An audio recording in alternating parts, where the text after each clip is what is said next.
ओम शांति। सुनते हैं 16 मई 77 के अव्यक्त बाप दादा के मधुर महावाक्य। आज की अव्यक्त वाणी का टाइटल है माया के वार का सामना करने के लिए दो शक्तियों की आवश्यकता है। तो वो कौन सी? अब फिर बाबा ने आज इस मुरली में क्या बताया? बाबा ने कहा कौन से नशे में त्याग भी त्याग नहीं लगता। फिर साथ साथ बाबा हम आपके हैं इस संकल्प के रिटर्न में बच्चे क्या कहते हैं। साथ साथ माया के अनेक वारों का सामना करने के लिए किन दो बातों की कमी है। और लास्ट बाबा ने छोटी सी गलती कौन सी जो पुरुषार्थहीन बना देती। तो अब सुनते हैं 16 मई 77 की मुरली। माया के वार का सामना करने के लिए दो शक्तियों की आवश्यकता है। मास्टर नॉलेजफुल, सदा सक्सेसफुल, सदा हर्षित बनाने वाले अव्यक्त बाप दादा मंजिल के समीप पहुंची हुई आत्माओं प्रति बाबा बोले। बाप दादा सभी बच्चों के पुरुषार्थ की रफ्तार की रिजल्ट देख रहे थे। पुरुषार्थ की रफ्तार की रिजल्ट नए अथवा पुराने बच्चों की पुरुषार्थ की रफ्तार देखते हुए बाप को बच्चों पर अति स्नेह भी हुआ और साथ साथ रहम भी हुआ। स्नेह क्यों हुआ? देखा कि छोटे बड़े परिचय मिलते, परिचय के साथ अपने यथाशक्ति प्राप्ति के आधार पर पास्ट लाइफ और वर्तमान ब्राह्मण लाइफ दोनों में महान अंतर अनुभव करते, भटकते हुए का सहारा दिखाई देते हुए निश्चय बुद्धि बंद एक दो के सहयोग से, एक दो के अनुभव के आधार से मंजिल की ओर चल रहे हैं। बाबा ने कहा मंजिल की ओर चल रहे हैं। खुशी, शक्ति, शांति व सुख की अनुभूति में कोई लोक लाज की परवाह न करते हुए अलौकिक जीवन का अनुभव कदम को आगे बढ़ाता जा रहा है। प्राप्ति के आगे कुछ छोड़ रहे हैं व त्याग कर रहे हैं। कोई सुध-बुध नहीं रहती। बाप मिला, सब कुछ मिला। उस खुमारी व नशे में त्याग भी त्याग नहीं लगता। याद और सेवा में तन मन धन से लग गए। पहला नशा, पहली खुशी, पहला उमंग उत्साह न्यारा और अति प्यारा अनुभव किया। ये त्याग और आदि काल का नशा त्रिकालदर्शी मास्टर ज्ञान सागर, मास्टर सर्वशक्तिवान की स्थिति का पहला जोश, जिसमें कुछ भी होश नहीं, पुरानी दुनिया का सब कुछ तुच्छ अनुभव हुआ, असार अनुभव हुआ। ऐसी हरेक की पहली स्टेज देखते हुए अति स्नेह हुआ कि हरेक ने बाप के प्रति कितना त्याग और लगन से आगे बढ़ने का पुरुषार्थ किया है। ऐसे त्याग मूर्त, ज्ञान मूर्त, निश्चय बुद्धि बच्चों के ऊपर बाप दादा भी अपने सर्व संपत्ति सहित कुर्बान हुए हैं। जैसे बच्चों ने संकल्प किया, क्या बाबा हम आपके हैं, वैसे बाप भी रिटर्न में यही कहते हैं कि जो बाप का सो आपका। ऐसे अधिकारी भी बने, लेकिन आगे क्या होता है? चलते चलते जब महावीर अर्थात रूहानी योद्धा बन माया को चैलेंज करते हैं, विजयी बनने का अधिकार भी समझते हैं, लेकिन माया के अनेक प्रकार के वार को सामना करने के लिए दो बातों की कमी हो जाती है। वह दो बातें कौन सी हैं?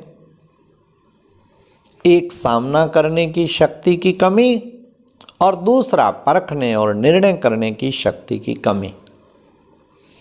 इन कमियों के कारण माया के अनेक प्रकार के वार से कब हार खाते तो कब जीत होने से, कब जोश तो कब होश में आ जाते। सामना करने की शक्ति ना होने के कारण बाप को सदा साथी बनाना नहीं आता है, साथ लेने का तरीका नहीं आता है। सहज तरीका है अधिकारीपन की स्थिति। इसलिए कमजोर देखते हुए माया अपना वार कर देती है, और परखने की शक्ति ना होने के कारण बुद्धि की एकाग्रता नहीं है। व्यर्थ संकल्प व अशुद्ध संकल्पों की हलचल है। एक में सर्व रस लेने की एकरस स्थिति नहीं है। अनेक रस में बुद्धि और स्थिति डगमग होती रहती है। इस कारण परखने की शक्ति कम हो जाती है, और ना परखने के कारण माया अपना ग्राहक बना देती है। ये माया है, ये भी पहचान नहीं सकते। ये रॉन्ग है, ये भी जान नहीं सकते। हाँ, परखने की शक्ति नहीं है ना। और ही माया के ग्राहक अथवा माया के साथी बन बाप को व निमित्त बनी हुई आत्माओं को भी अपनी समझदारी पेश करते हैं कि यह तो होता ही है, जब तक संपूर्ण बने तब तक ये बातें तो होंगी। ऐसे कई प्रकार के विचित्र पॉइंट्स माया के तरफ से वकील बनकर बाप के सामने व निमित्त बने हुए के सामने रखते हैं, क्योंकि माया के साथी बनने के कारण अपोजिशन पार्टी के बन जाते हैं। माया जीत बनने के पोजीशन छोड़ देते हैं, कारण परखने की शक्ति कम है। ऐसे वंडरफुल और रमणीक केस बाप दादा के सामने बहुत आते हैं। पॉइंट्स भी बड़ी अच्छी अच्छी होती है, इन्वेंशन भी बहुत नई नई करते हैं, क्योंकि बैकबोन माया होती है। जब बच्चे की ऐसी स्थिति देखते हैं तो रहम आता है। बाप सिखाते हैं और बच्चे छोटी सी गलती के कारण क्या करते रहते हैं। छोटी सी गलती है श्रीमत में मनमत मिक्स करना। उसका आधार क्या है? अलबेलापन और आलस्य, अनेक प्रकार के माया के आकर्षण के पीछे आकर्षित होना। इसलिए जो पहला उमंग और उत्साह अनुभव करते हैं वे चलते चलते माया जीत बनने की संपूर्ण शक्ति ना होने के कारण कोई पुरुषार्थहीन हो जाते हैं। क्या करें, कब तक न करें, कब तक करें, यह तो पता ही नहीं था। ऐसे व्यर्थ संकल्पों के चक्कर में आ जाते हैं। लेकिन यह सब बातें साइड सीन अर्थात रास्ते के नज़ारे हैं, मंजिल नहीं है। इनको पार करना है, ना कि मंजिल समझकर यहाँ ही रुक जाना है। लेकिन कई बच्चे इसको ही अपनी ही मंजिल अर्थात मेरा पार्ट ही यह है, वह तकदीर ही यह है, ऐसे रास्ते के नज़ारे को ही मंजिल समझ वास्तविक मंजिल से दूर हो जाते हैं। लेकिन ऊंची मंजिल पर पहुंचने से पहले आंधी तूफान लगते हैं। स्टीमर को उस पार जाने के लिए बीच भंवर में क्रॉस करना ही पड़ता है। इसलिए जल्दी में घबराओ मत, थको मत, रुको मत। भगवान को साथ बनाओ तो हर मुश्किल सहज हो जाएगी। हिम्मतवान बनो तो मदद मिल ही जाएगी। सी फादर करो फॉलो फादर करो तो सदा सहज उमंग उत्साह जीवन में अनुभव करेंगे। रास्ते चलते कोई व्यक्ति व वैभव को आधार नहीं बनाओ। जो आधार ही स्वयं विनाशी है, वह अविनाशी प्राप्ति क्या करा सकता। एक बल एक भरोसा, इस पाठ को सदा पक्का रखो। किसी और को आधार नहीं तो बीच भंवर से सहज निकल जाएं और मंजिल को सदा समीप अनुभव करेंगे। सुना, यह थी पुरुषार्थियों की रिजल्ट। मेजॉरिटी बीच भंवर में उलझ रहे हैं, लेकिन बाप कहते हैं सब बातें अपनी मंजिल में आगे बढ़ने की गुड साइन समझो। जैसे विनाश को गुड साइन कल्याणकारी कहते हो ना, ये परीक्षाएं भी परिपक्व करने का आधार है।